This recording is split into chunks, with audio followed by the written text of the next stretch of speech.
చాలామందికి నేనెవరో తెలియదు. తెలియనప్పుడు ఎలా గుర్తుపట్టగలరు? పర్వాలేదు, నా పరిచయాన్ని నేనే చేసుకోవడం మంచిదని నేను భావిస్తున్నాను. మాది ఒక పేద కుటుంబం. వనంద్ అనే గ్రామంలో ఉండేవాళ్ళం. మా తండ్రి పేరు బీకూజీ, తల్లి పేరు రుక్మిణి. మేమిద్దరం అక్కా చెల్లెళ్ళం. మాకో తమ్ముడు. ఇది మా కుటుంబం. నాన్న చేపల మార్కెట్లో శ్రమించి మమ్మల్ని పోషించేవారు. హఠాత్తుగా ఒకరోజు అమ్మ చనిపోయింది. అమ్మ చనిపోయిన కొన్నాళ్ళకే నాన్న చనిపోయాడు. మేము అతి చిరుప్రాయంలోనే అనాథలమయ్యాము. తల్లిదండ్రుల్ని కోల్పోయిన మా ఆవేదన వర్ణనాతీతం. ఆ బాధ అనుభవించిన వారికే తెలుస్తుంది. ఆ క్లిష్ట సమయంలో మా మామ, చిన్నాన్నలు బాధ్యత వహించి మా ముగ్గురిని బొంబాయికి తీసుకొని వచ్చారు. కాలం ఒకేలాగా ఉండదు కదా. ఒకరోజు, అవును, ఆ రోజు నాకు బాగా జ్ఞాపకం. అది నా జీవితంలో మరపురాని రోజు. బాల్యంలోనే తల్లిదండ్రుల్ని కోల్పోయి అనాథలమై అక్షర జ్ఞానం లేక పుట్టెడు దారిద్ర్యంలో మగ్గుతున్న నా చీకటి జీవితంలో పెను మార్పుకు కారణమైన రోజు. మరి అలాంటి రోజును ఎలా మరవగలను? మామతో కలిసి సరుకుల కొరకు బజారుకు వెళ్ళినప్పుడు ఒక పెద్దాయన నన్నే గమనిస్తూ ఉన్నాడు. ఆయన దృష్టంతా నా మీదనే. ఆయన చూపుల్ని తప్పించుకునేందుకు మామ చాటున దాక్కున్నాను. అయినా ఆయన చూపులు నా మీద ఉండటమే కాదు, మెల్లగా ఆయన మా వైపే వస్తున్నాడు. ముక్కు ముఖం తెలియని వ్యక్తి అలా చూడడం, మా వైపే రావడం గమనించి నాకు భయమేసింది. మా మామను గట్టిగా పట్టుకున్నాను. ఆయన మా మామతో ఏవో మాటలు కలిపాడు. మామతో మాట్లాడుతున్నాడు, కానీ ఆయన నన్నే కళ్ళప్పగించి చూస్తున్నాడు. ఏనాడు చిన్న అమ్మాయిల్ని చూడనట్లు నన్నే చూస్తూ ఉండిపోయాడు. తర్వాత తెలిసింది, నా వైపు గుడ్లప్పగించి చూసిన పెద్ద మనిషి మిలిటరీ మ్యాన్ అని. ఆయన కొడుక్కి నేనే తగిన అమ్మాయినని ఆ సంత బజారులోనే నన్ను చూసిన క్షణమే నిర్ణయించుకొని మా మామను ఒప్పించాడని, ఒప్పించడమే కాదు, అర్జెంటుగా పెళ్లి రోజును కూడా ఖాయం చేశాడు ఆ మిలిటరీ మ్యాన్. ఆలస్యం అయితే ఈ సంబంధం చేజారిపోతుందేమోనని భయమట. ఆ మిలిటరీ మ్యాన్ పేరేమో మీకు తెలుసా? సుబేదార్ రామ్జీ సక్పాల్. పెళ్ళి అంటే ఏమిటో, భార్యాభర్తలు అంటే ఏమో తెలియని వయస్సు నాది. మా పెళ్లి తంతు కూడా భలేగా జరిగింది. చేపల మార్కెట్లో మా పెళ్ళి. వరుణు పేరు మీకు చెప్పనే లేదు కదూ, భీమ్రావ్ రామ్జీ అంబేడ్కర్. అర్ధరాత్రి తర్వాత మార్కెట్ పని అయిపోయి తిరిగి తెల్లవారుజామున 3-4 గంటలకు ప్రారంభమవుతుంది. ఆ మధ్య సమయంలోనే చేపల మార్కెట్లో పెళ్ళి. వివాహ తంతు అంతా నాకు విచిత్రంగా ఉండింది. ఎందరో బంధువులు, మిత్రులు, ఆత్మీయులు మా ఇద్దరిని అభినందించారు. ఇప్పుడు నేను భీమ్రావ్ రామ్జీ అంబేద్కర్ యొక్క భార్యను. నా జీవితం, మా జీవితం భారతదేశ చరిత్ర పుటల్లోకి ఎక్కుతుందని, సాహెబ్ చేసే విముక్తి పోరాటానికి నేను ప్రత్యక్షంగాను పరోక్షంగాను తోడ్పడతానని ఊహించలేదు. మా వివాహం భారతదేశ చరిత్ర మలుపుకు నాంది అవుతుందని, సాహెబ్తో పాటు దేశ ప్రజల గౌరవ మర్యాదలు, ఆదరాభిమానాలు నేను పొందుతానని కలలో కూడా ఊహించలేదు. క్రొత్త జీవితం ప్రారంభం. అతిపెద్ద కుటుంబంలో భాగస్వామినయ్యాను. మామయ్య సుబేదార్ రామ్జీ సక్పాల్కు విద్య అంటే విపరీతమైన అభిమానం. ఆయనకు నేనంటే అంతకు మించిన అభిమానం, ప్రేమ. తన కొడుకు పెద్ద పెద్ద చదువులు చదవాలన్నది ఆయన అభిమతం. ఇంట్లో అందరూ నన్ను రమా అని ప్రేమగా పిలిచేవారు. సాహెబ్ మాత్రం నన్ను రాము అని ముద్దుగా పిలిచేవారు. సాహెబ్ నాకు అతి కష్టం మీద అక్షరాలు నేర్పించారు. పెద్దగా చదువు అబ్బకపోయినా ఉత్తరాలు వ్రాసేటంత చదివి అర్థం చేసుకోగలిగినంత చదువు వచ్చింది. మా తొలి సంతానం యశ్వంత్ రాకతో మా కుటుంబంలో ఆనందం వెల్లివిరిసింది. మీకు తెలుసునో లేదో, మహాత్మా జ్యోతిరావు పులే, సావిత్రిబాయి పులేల కొడుకు పేరు కూడా యశ్వంత్. సాహెబ్ BA డిగ్రీ పూర్తయింది. హఠాత్తుగా ఒకరోజు మా మామ సుబేదార్ రామ్జీ సక్పాల్ అనారోగ్యానికి గురయ్యాడు. ఆయనకు ప్రీతిపాత్రమైన సాహెబ్ హుటాహుటిన ఇల్లు చేరుకున్నాడు. తండ్రిని చూసి కన్నీరు మున్నీరయ్యాడు. అంతిమ గడియల్లో తన పుత్రుణ్ణి తనివితీర చూసుకుంటూ ఆయన తనువు చాలించారు. మా కుటుంబంలో చీకటి రోజులు ప్రారంభమయ్యాయి. పై చదువులకు బాబాసాహెబ్ అమెరికాకు బయలుదేరాడు. కుటుంబ ఆర్థిక దుస్థితి ఒకవైపు వెంటాడుతూనే ఉంది. హక్కులు, అధికారాలు లేక పశుప్రాయంగా జీవిస్తున్న కోట్లాది మంది తలరాతలు మారాలంటే విద్య, అపారమైన జ్ఞానం అవసరం అన్నది సాహెబ్ యొక్క ప్రగాఢ విశ్వాసం. నేను లేకుండా ఈ సంసారాన్ని ఎలా నెగ్గుకొస్తావని సాహెబ్ నన్ను ప్రశ్నించాడు. సాహెబ్, భారతదేశ చరిత్రలో ఎవ్వరూ సాహసించని బాధ్యతను మీరు తీసుకున్నారు. దేశంలోని అభాగ్యుల్ని, అనాథల్ని, అంటరాని వారిని బానిసత్వం నుండి విముక్తి చేయాలంటే విద్యను, ప్రపంచ జ్ఞానాన్ని పొందడం అత్యంత ఆవశ్యకం. సాహెబ్, మీరు ఏ చింత లేకుండా మీ విద్యను కొనసాగించండి. సంసార భారాన్ని నాకు వదిలేయండి అని సాహెబ్కు భరోసా ఇచ్చాను. బరోడా మహారాజు శ్రీ షాయాజీరావు గైక్వాడ్ ఇచ్చే స్కాలర్షిప్ మీద అమెరికాలో ఎలా గడుస్తుంది? ఉదయం టిఫిను, మధ్యాహ్న భోజనంగా తినేవాడు. రాత్రి నీళ్లు త్రాగి చదువు కొనసాగించాడు. ఒక్కోసారి 2-3 బ్రెడ్ ముక్కలు టీతోనే గడిపేవాడు. తిండికై బీదరించేవాడు కాదు. సాహెబ్కు పుస్తక పఠనమే ఆహారం. న్యూయార్క్ నగరంలోని లైబ్రరీలోని పుస్తకాల్ని అవపోసన పట్టాడు. కడుపు నిండా ఆహారం లేకుండా చదువు మీద ఏకాగ్రత ఎలా సాధించేవాడో నాకైతే ఆ రహస్యం తెలియదు. అణగారిన వర్గాలకు, అంటరాని వారికి హక్కులు సాధించాలన్న ఆశయం ముందు ఆకలి దప్పులకు, నిద్రాహారాలకు స్థానం ఉండదనుకుంటాను. నాకు తెలుసు ఆయన కష్టం.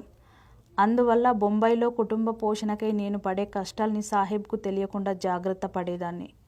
కుటుంబ కష్టాలు సాహెబ్కు తెలిస్తే ఆయన ఏకాగ్రత దెబ్బతిని చదువు కుంటుపడే ప్రమాదం ఉంది. కుటుంబ భారం ఎంత కష్టమైనా నేనే భరించాను. కుటుంబ పోషణకు కట్టెలు నెత్తిన వేసుకొని అమ్మినా, పేడతో పిడకలు చేసి ఇంటి ఇంటికి తిరిగి అమ్మినా నా పిల్లలు, నా కుటుంబ పోషణకే కదా. నా కుటుంబ భారాన్ని వేరొకరి మీద వేయదలుచుకోలేదు. కుటుంబం గడవడానికి ఎవరిని అర్థించదలుచుకోలేదు. నా పిల్లలు అనారోగ్యంతో రోగాల బారిన పడ్డప్పుడు చేతిలో డబ్బులు ఉండేవి కావు. ఎన్నో రాత్రులు నేను పస్తులుండినాను. అయినా నేనెవరి ముందు చేయి చాచలేదు. మీరే చెప్పండి, ఏనాడైనా కుటుంబం గడవలేదని, పిల్లల మందులకు డబ్బులు లేవని మిమ్మల్ని ఎప్పుడైనా అర్థించానా? ఇక్కడ ఇన్ని వేల మంది ఉన్నారు. నాకు సహాయం చేయండి మీ ముందు చేయి చాచానా? నా కష్టాల్ని కడుపులోనే దాచుకున్నాను గాని ఎవరి ముందు వెళ్ళబోసుకోలేదు, చేయి చాచలేదు. జత చెప్పులు పోతే మీరందరూ విలవిలలాడిపోతారు. నవమాసాలు మోసి కనిపెంచిన పసిపిల్లలు కళ్ళ ముందే కాలమైతే ఏ తల్లి అయినా ఎలా తట్టుకుంటుంది? మమతానురాగాల్ని తెంచుకోగలుగుతుందా? గంగాధర్, నా 2వ కుమారుడు, చనిపోయినప్పుడు సాహెబ్ అమెరికాలో ఉండినాడు. సాహెబ్కు ఈ విషయం తెలిస్తే చదువుకు భంగం కలుగుతుందని దాచిపెట్టాను. కానీ అమెరికా నుండి తిరిగి వచ్చి నా గంగాధర్ ఏడి అంటే ఎలా సమాధానం చెప్పను? 2-3 నెలలు ఆగి గంగాధర్ లేడని ఒక ఉత్తరం రాశాను. దుఃఖాన్ని గుండెల్లో దాచిపెట్టి తన జ్ఞాన పిపాసను కొనసాగించాడు. నేనొక భయంకరమైన పరీక్షను ఎదుర్కోవాల్సి వచ్చింది. ఇలాంటి స్థితి, పరిస్థితి, దుస్థితి మరెవ్వరికీ రాకూడదు. నా అందాల చిన్నారి కుమార్తె ఇందుకు ఆరోగ్యం బాగాలేదు. ఆ సమయంలో విదేశాలలో ఉన్న బాబాసాహెబ్ ఉత్తరం రాశాడు. తన ఆర్థిక పరిస్థితి బాగా లేదని, వీలైతే పైకం ఏమైనా ఉంటే పంపమని. నాకేం చేయాలో పోలుపోలేదు. ఒక ప్రక్క ఒంట్లో బాగాలేని పసిపాప, ఇంకోవైపు ఒక గొప్ప ఆశయంతో తన చదువును కొనసాగిస్తున్న సాహెబ్ ఒక నిర్ణయం తీసుకోవాల్సిన సమయం. సాహెబ్ చదువు కోట్లాది ప్రజల భవిష్యత్తుకు సంబంధించినది. నా అందాల చిన్నారి అయిన ఇందు నాకు, మా కుటుంబానికి మాత్రమే పరిమితమైనది. గుండె దిటవు చేసుకొని దీనుల, హీనుల, శోషితుల భవిష్యత్తే ముఖ్యమని నేను దాచుకున్న డబ్బు సాహెబ్కు పంపాను. దేశ ప్రజల భవిష్యత్తుకై నా ఇందు ప్రాణాల్ని ఫనంగా పెట్టాను. ఈ సంఘటన జ్ఞాపకం వచ్చినప్పుడల్లా గుండె లోతుల్లో నుండి దుఃఖం పొర్లుకొని వస్తుంది. అమెరికా నుండి సాహెబ్ బొంబాయి వచ్చిన తర్వాత బరోడా మహారాజు షాయాజీరావు గైక్వాడ్ రాజాస్థానంలో ఉద్యోగంలో చేరినప్పుడు నా ఆనందానికి అవధుల్లేవు. సాహెబ్ ఉద్యోగం చేసుకుంటూ మా కుటుంబంతోనే ఉంటాడన్న సంతోషం, నెల నెలా వచ్చే జీతంతో మా దరిద్రం పోతుందని, మా జీవితంలో క్రొత్త వసంతం వచ్చిందని ఊహించాను. అంత పెద్ద ఉద్యోగంలో పట్టుమని 10 రోజులు కూడా ఇమడలేక ఇంటికి వాపసు వచ్చాడు. సాహెబ్ అక్కడ జరిగిన విషయాలు చెబితే నా కళ్ళల్లో నీళ్లు తిరిగాయి. ప్రపంచ దేశాల్లోని అతి గొప్ప విశ్వవిద్యాలయాల్లో ఎవ్వరికీ లేని డిగ్రీలు పొందిన వ్యక్తికి బండ్రోతులు కూడా మర్యాద ఇవ్వలేదు. త్రాగేందుకు నీరు ఇవ్వలేదు. ఎన్ని దేశాలు తిరిగినా, ఎన్ని డిగ్రీలు ఉన్నా, ఎంత సంస్కారవంతుడైనా రాజస్థానంలో అంటరానివాడిగానే చూశారు.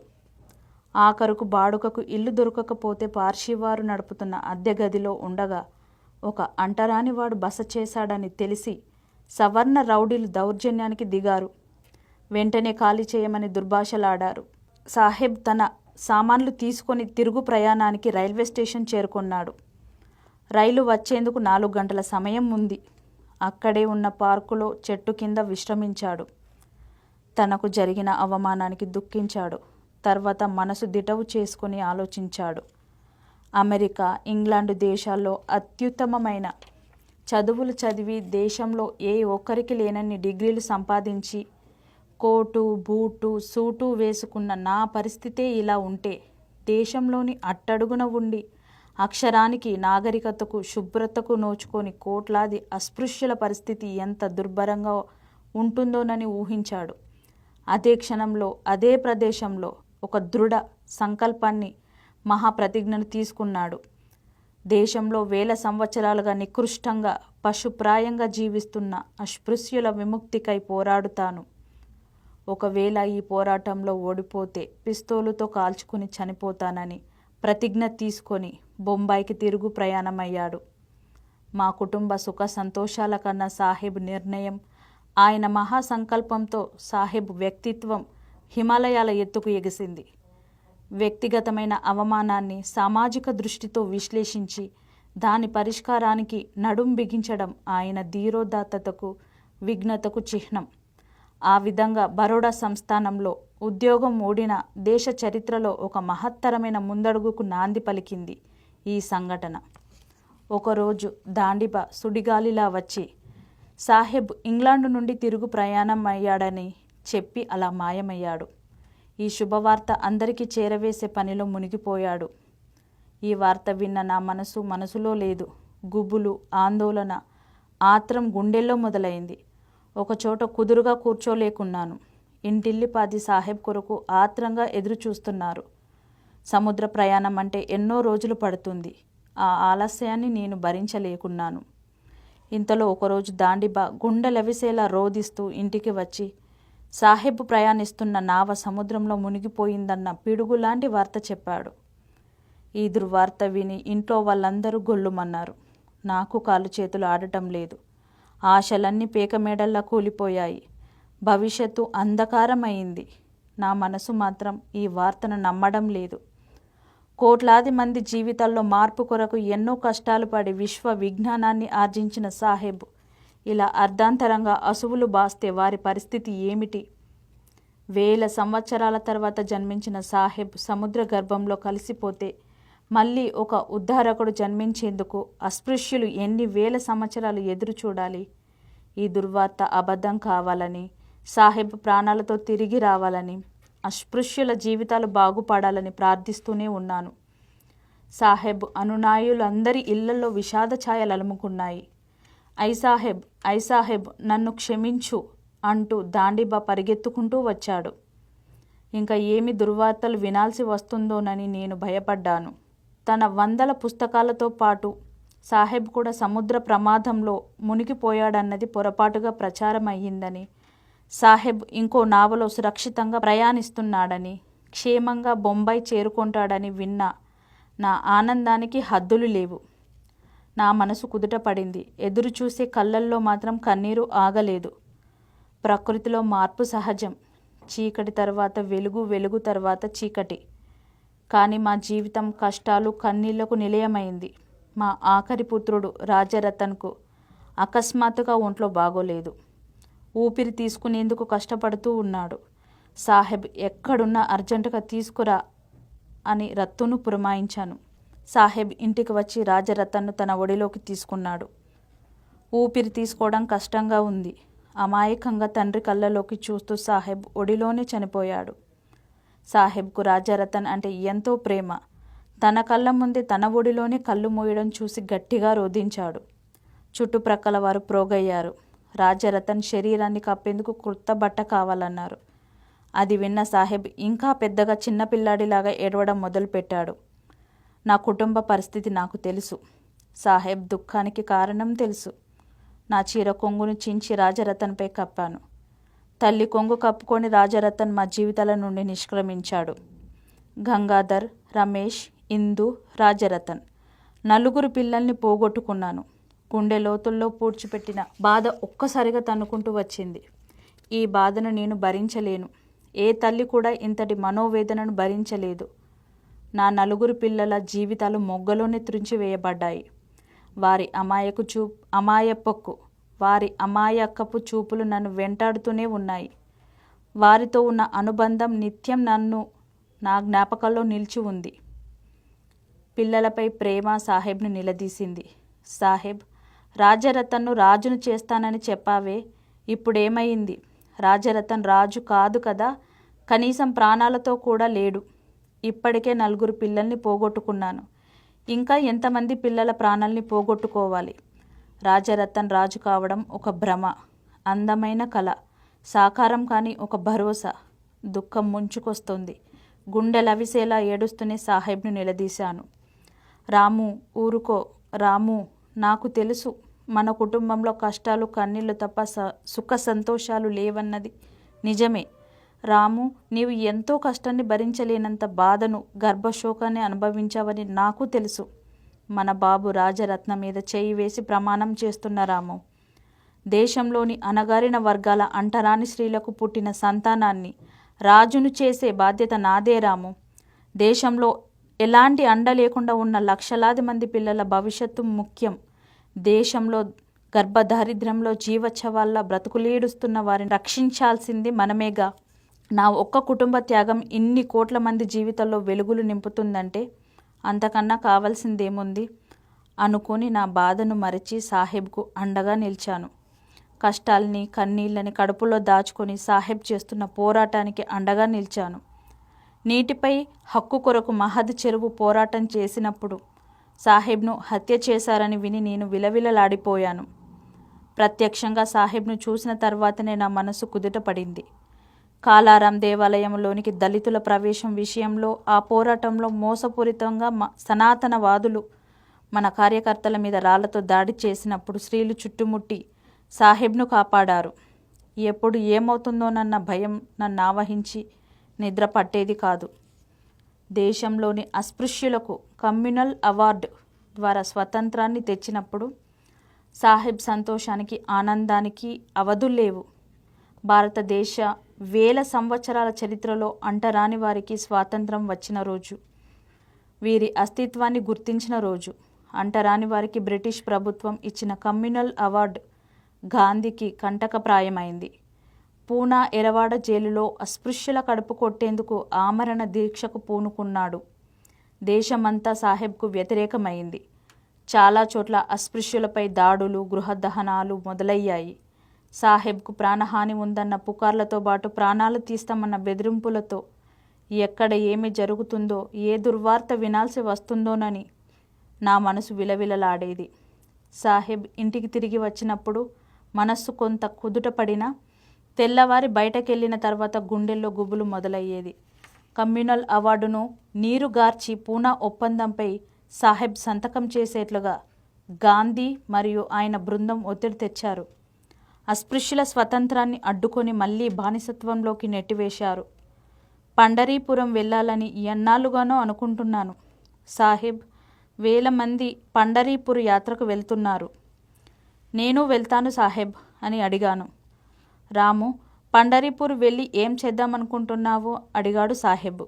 సాహెబ్, ఎన్నో ఏళ్లుగా పండరీపూర్ వెళ్ళాలని, పాండురంగ విఠల్ స్వామిని దర్శించాలన్నది నా చిరకాల వాంఛ అన్నాను. పండరీపూర్లోని పాండురంగ విఠల్ స్వామిని దర్శించుకోవాలనుకుంటున్నావా అని అడిగాడు సాహెబ్. పాండురంగ విఠల్ని దర్శించి ఆయన ఆశీర్వాదం తీసుకోవాలనుకుంటున్నాను అన్నాను. రాము, పాండురంగ విఠల్ నీకు దర్శనమివ్వడు. వేలాదిగా పండరీపూర్ వెళ్తున్న అస్పృశ్యులకు ఆ గుడిలో ప్రవేశం లేదు. పాండురంగడి దర్శనానికి వెళ్ళిన అస్పృశ్యులు గుడి బయట నుండే నిష్క్రమిస్తున్నారు. పాండురంగడి ఆలయంలోకి యథేచ్ఛగా వెళ్తున్నాయి. కానీ ఎంతో దూరం నుండి వ్యయ ప్రయాసల కోర్చి భక్తి ప్రపత్తులతో దర్శనానికి వచ్చిన వారికి ప్రవేశం లేదు. కుక్కలకు జంతువులకు ప్రవేశం కల్పించి మనుషులను నిరాకరించేది దేవాలయం ఎట్లా అవుతుంది? అక్కడ కుక్కల కన్నా హీనమైన వారు అస్పృశ్యులు. అక్కడికి వెళితే నీ పరిస్థితి అంతే. గుడి బయట దీనంగా నుంచున్న నిన్ను చూడడం నాకు ఇష్టం లేదు రాము. కొన్ని సంవత్సరాలు ఆగు. కుల మతాలకు అతీతంగా అరమరికలు లేకుండా అందరికీ ప్రవేశం ఉండే ఆలయాన్ని నిర్మిస్తాను. మనుషులందరికీ ప్రవేశం కల్పిస్తాను అన్నారు. సాహెబ్ చెప్పింది నిజమే. గుడిలోకి ప్రవేశం కల్పించలేని దేవుడు నన్నెలా ఆశీర్వదించగలడు? అంతే. పాండురంగడి దర్శనం గురించి మళ్ళీ ఎప్పుడూ ఆలోచించనే లేదు. నా ఆరోగ్యం రోజు రోజుకు క్షీణిస్తుంది. నా ఆరోగ్యం కుదిరపడే ఆశ లేదు. దగ్గు తెరలు తెరలుగా వచ్చి నన్ను ఉక్కిరిబిక్కిరి చేసేది. బాల్యం నుండి నేటి వరకు దరిద్ర దేవత మా సంసారంలో విలయ తాండవం చేసింది. మృత్యువు నా పిల్లల్ని కాటేసింది. మానసిక వ్యధ, పేదరికం, పిల్లల మరణాలు నన్ను కృంగతీశాయి. శారీరకంగా కృషించిపోయాను. టీబీ వ్యాధి నన్ను కబలించింది. సాహెబ్ నా ఆరోగ్యం గురించి ప్రత్యేక శ్రద్ధ తీసుకునేవాడు. రాము, నీకు కష్టాల్ని తప్ప సుఖ సంతోషాల్ని ఇవ్వలేకపోయాను రాము. భారతదేశ చరిత్రలో అత్యంత కీలకమైన సమయం ఇది. అభాగ్యుల, దీనుల, హీనుల, అస్పృశ్యుల విముక్తిని నేను తప్ప వేరెవ్వరూ సాధించలేరు. అందుకే అపారమైన జ్ఞానాన్ని ఆర్జించాను. భారతదేశ చరిత్రలో ఎందరో మహాత్ములు పుట్టారు, గిట్టారు. వారు దుమ్ము లేపుతారే కానీ ఈ సమాజాన్ని సంస్కరించింది శూన్యం. చరిత్రలో ఎవరూ చేయనిది నేను తలపెట్టాను. ఇది ప్రపంచ యుద్ధం కన్నా పెద్ద పోరాటం. సంకుచితంగా మన కుటుంబ శ్రేయస్సు గురించి ఆలోచిస్తే ఈ యుద్ధం విజయవంతం కాదు. యుద్ధాలన్నీ హింసాయుతమైనవి. ఎంతో రక్తం ఏరులై పారింది. ఎన్నో కుటుంబాలు చితికిపోయాయి. ఎన్నో ప్రాణాలు గాలిలో కలిసిపోయాయి. అసమానతలపై నిలబడ్డ సనాతన ధర్మానికి వ్యతిరేకంగా సమానత్వమే ధ్యేయంగా ఈ యుద్ధం ప్రారంభించాను. దేశ ప్రజలందరికీ నష్టం కలగకూడదు రాము. మన జీవితాలు, మన పిల్లల జీవితాల త్యాగం వృధా కాదు. దేశంలోని కోట్లాది పిల్లల ఆయుష్కు, బంగారు భవిష్యత్తుకు మన పిల్లలు పునాదులవుతారు. వారి చీకటి జీవితాల్లో వెలుగులు నింపుతారు. భారతదేశ చరిత్రలో జరిగే ఈ యుద్ధంలో గెలవాలంటే ఎంతో త్యాగం అవసరం రాము. మనం కుటుంబం మాత్రమే ఆ త్యాగానికి సిద్ధమయ్యింది అంటూ సాహెబ్ ఎన్నో విషయాలు నాకు బోధిస్తూనే ఉన్నాడు. ఆఖరి గడియల్లో మాత్రం ఆయన నా వెంటనే ఉన్నాడు. 39 సంవత్సరాలకే సెలవు తీసుకోవాల్సి వస్తోంది. సాహెబ్ పోరాటానికి నా వంతు సహకారాలు అందించాను. డాక్టర్ భీమారావు అంబేద్కర్ అయ్యేందుకు, బారిస్టర్ అంబేద్కర్ అయ్యేందుకు ఎంతో కష్టపడ్డాడు. మొదట నేను పార్వతిని, తర్వాత రమను. సాహెబ్ కొరకు వచ్చే సందర్శకులకు ఐసాహెబ్ను, సాహెబ్కు నేను రామును, ఇప్పుడు నేను మాతా రమాబాయిని. నా పిల్లలు జ్ఞాపకానికి వచ్చారు. ఏవేవో ఆలోచనలు. నా నలుగురు పిల్లలు క్రొవ్వొత్తులుగా మారిపోయి వెలుగులు చిమ్ముతున్నారు. విచిత్రంగా నేను ఒక పెద్ద క్రొవ్వొత్తిగా వారితో కలిసిపోయాను. అట్లా వెలుగును పంచడం మనసుకు ఎంతో ఆనందాన్నిచ్చింది. ఆ వెలుగు ప్రకాశవంతమై మా ఇంటిని, మా వాడను, మా ప్రాంతాన్ని దాటి దేశాన్ని చుట్టుముట్టింది. దేశంలోని ప్రతి ఇంట్లో, ప్రతి గుడిసె, ప్రతి మనిషి మా కొవ్వొత్తుల వెలుగులో మెరిసిపోతూ ఉన్నారు. భారతదేశమే ప్రకాశవంతంగా వెలిగిపోతుంది. దేశంలో నూతన అధ్యాయం ప్రారంభమైంది. ఈ వెలుగును ఆపే శక్తి ఎవ్వరికీ లేదు. దేశంలోని ప్రతి గుడిసె, ప్రతి ఇల్లు, ప్రతి మనిషి మా క్రొవ్వొత్తుల వెలుగులో మెరిసిపోతున్నారు. జై భీమ్. నేను మీ మాతా రమాబాయిని.